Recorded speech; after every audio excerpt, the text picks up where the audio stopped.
অনেকে বলে পর্দা করলেই কি একটা মানুষ ভালো হয়ে যায়, পর্দা করলেই কি ভালো মানুষ হয়ে যায়।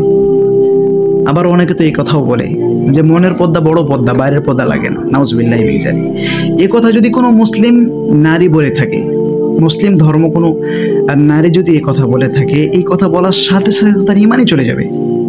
আসলে দেখেন, ইসলাম কখনো ফ্যাশনের বিরুদ্ধে নয়, বরং ইসলাম বলে তুমি সুন্দর হও, পরিচ্ছন্ন হও, মার্জিত হও, তবে সেটা সীমারেখার মধ্যে থেকে হও। সীমারেখার বাইরে তো কোনো কাজ করা যাবে না, এটা তো ইসলাম সাপোর্ট করবে না। ইসলামের নারীদের পর্দা করা মানে তাকে যে অদৃশ্য করে ফেলা তা নয়, বরং তার মর্যাদা রক্ষা করার জন্য ইসলাম এই পর্দার বিধান দিয়েছে।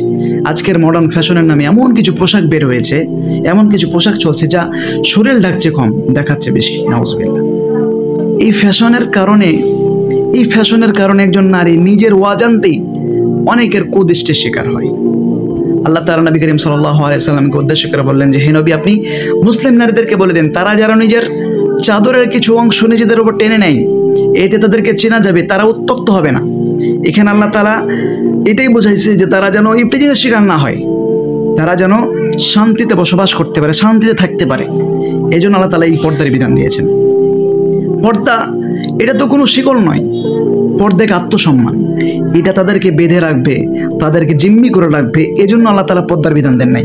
তাদের মর্যাদাকে রক্ষা করার জন্য, তাদের আত্মসম্মান বোধকে রক্ষা করার জন্য, তারা যে দামি জিনিস, তারা যে মহামূল্যবান, এই সম্পদটাকে সুরক্ষিত রাখার জন্য আল্লাহ তাআলা এই পর্দার বিধান দিলেন।